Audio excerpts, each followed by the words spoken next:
मित्रांनो, मी active education YouTube channel मध्ये आपले स्वागत करत आहे। आपणासाठी एक महत्त्वपूर्ण आनंदाच्या बातमीचे स्पष्टीकरण करत आहे। तर चला, आपला जास्त वेळ न घेता मी आजच्या मुख्य ब्रेकिंग न्यूजचे स्पष्टीकरण करत आहे। तर ब्रेकिंग न्यूजचे स्पष्टीकरण पुढील प्रमाणे करूया। आजची ब्रेकिंग न्यूज आहे 23 जूनची आनंदाची बातमी। राज्य सरकारी कर्मचाऱ्यांच्या जून पेंडिंग जुलै महिन्यात या तारखेला कर्मचाऱ्यांच्या खात्यात जमा होणार पगार। या संदर्भात सविस्तर माहिती जाणून घ्या। तर पाहूया सविस्तर माहिती।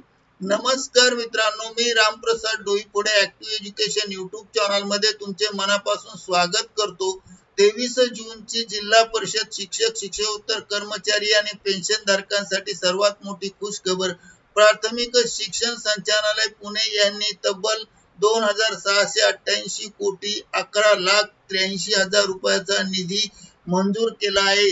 हा निधी जून महिन्याचा पगार, निवृत्ती वेतन, अंशदान, उपदान आणि 18 मे 2026 च्या GR नुसार DA थकबाकी देण्यासाठी निर्गमित केला आहे आणि देण्यात येणार आहे। त्यामुळे आता जून पेंडिंग जुलै महिन्याचा पगार 1 जुलै ते 7 जुलैच्या दरम्यान खात्यात जमा होणार आहे। कोणत्या जिल्ह्याला किती निधी दिला आहे तर कोणत्या अटी आहेत परिपत्रकात स्पष्टपणे नमूद करण्यात आले आहे।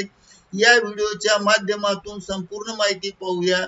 दिनांक 23 जून 2026 रोजी पुणे येथून प्राथमिक शिक्षण संचालनालय महाराष्ट्र पुणे यांनी जिल्हा परिषदेच्या शिक्षक व शिक्षकोत्तर कर्मचाऱ्यांच्या आणि निवृत्ती वेतन धारकांच्या पेन्शनसाठी वेळेवर निधी उपलब्ध करून दिल्यामुळे कर्मचाऱ्यांचे वेतन आणि पेन्शन धारकांचे पगार खर्च भागवण्यासाठी राज्यातील सर्व जिल्हा परिषदांना रुपये 2688 कोटी 11,83,000 इतके अनुदान वितरित केले आहेत। या संदर्भात शिक्षण उपसंचालक प्राथमिक विभाग उपसंचालक पुष्पावती पाटील यांनी एका विशिष्ट पत्राद्वारे क्रमांक 9 द्वारे विज्ञापनद्वारे जारी केले आहे की सन 2026-27 या आर्थिक वर्षातील शालेय शिक्षण व क्रीडा विभागाच्या मंजूर अर्थसंकल्पातील प्राप्त निधीला अधीन राहून तरतूद केली आहे। हा विशेषतः निधी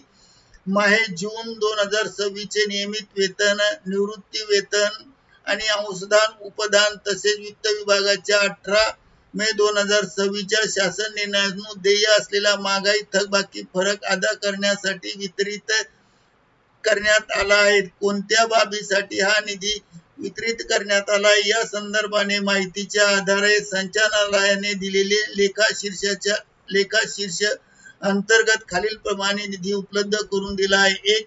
जिल्हा परिषद प्राथमिक शाळेतील शिक्षक व शिक्षकोत्तर कर्मचारी व निवृत्ती वेतन अदा करण्यासाठी रुपये 1907.16 कोटी रुपये निधी मंजूर केला असून एकूण वितरित निधी रुपये 7182.50 कोटी एवढा निधी मंजूर केला आहे। 2.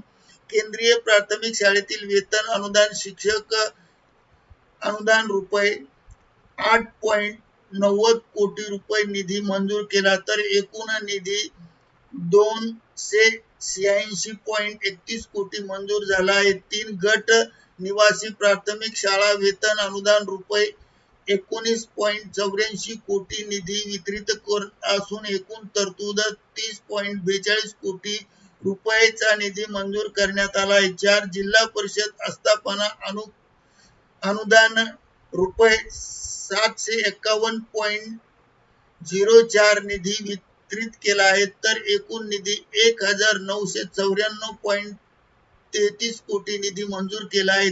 प्राथमिक शाळेच्या निरीक्षणासाठी अनुदान रुपये 32.95 कोटीचा निधी वितरित करण्यास तरतूद केली असून 132.80 कोटी एकूण मंजूर केला आहे। विभागनिहाय निधी वाटप करण्यात येणार आहेत। सोबतच्या तक्त्यात राज्यातील सर्व जिल्हा परिषदांना जून महिन्याचे वेतन निधी वाटप करण्यात येणार आहेत आणि सर्वाधिक निधी ठाणे, मुंबई, ठाणे, नाशिक, औरंगाबाद, कोल्हापूर, सोलापूर, बुलढाणा आणि अमरावती आदी जिल्ह्यांना वितरित करण्यात येणार आहे। हा निधी शिक्षक व शिक्षकोत्तर कर्मचाऱ्यांचे नियमित वेतन सुरळीत करण्यासाठी महत्वाचा मानला जात आहे. निधी वितरण करण्यासाठी शासनाच्या अटी. शिक्षण संचालनालयाने निधी वाटप करण्याच्या काही अटी घातल्या आहेत. 1. मंजूर उद्देशा व्यतिरिक्त इतर कोणत्याही कारणास्तव निधी खर्च करता येणार नाही. 2. वितरित निधीतून कोणत्याही स्तरावर कपात करता येणार नाही. 3. खर्चाच्या मासिक अहवाल संबंधित अधिकाऱ्यांना दर महिन्याच्या 10 तारखेपर्यंत सादर करणे बंधनकारक राहील. 4. त्रैमासिक खर्च हा अहवाल स्पष्ट झाल्यापासून त्रैमासिक खर्च हा अहवालाप्रमाणे दर 3 महिन्याने खर्च करणे अपेक्षित आहे आणि त्याचा अहवाल शासनाला देणे आवश्यक आहे. म्हणून खर्च अहवाल ही नियमितपणे सादर करावा लागणार आहे. 5. 2026 चे नियमित वेतन, निवृत्ती वेतन, अनुदान, उपदान आणि महागाई भत्ता थकबाकीशिवाय इतर कोणत्याही बाबीवर खर्च करण्यात येणार नाही. तर शिक्षक आणि निवृत्ती वेतनधारकांना दिलासा.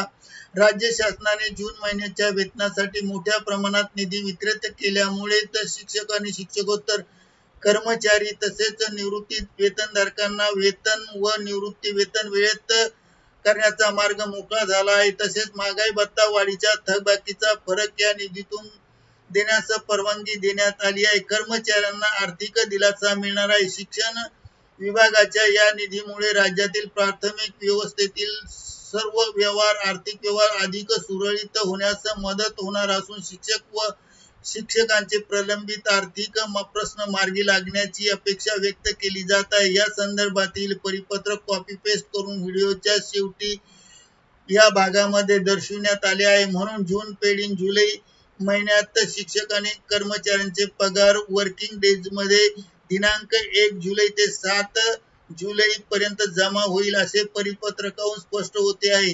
सोबतच 18 मे 2026 च्या GR नुसार महागाई भत्ता थकबाकीचा फरकही मिळणार आहे. शासनाने घातलेल्या अटीमुळे निधीचा वापर योग्य होईल आणि कुणावर अन्याय होणार नाही.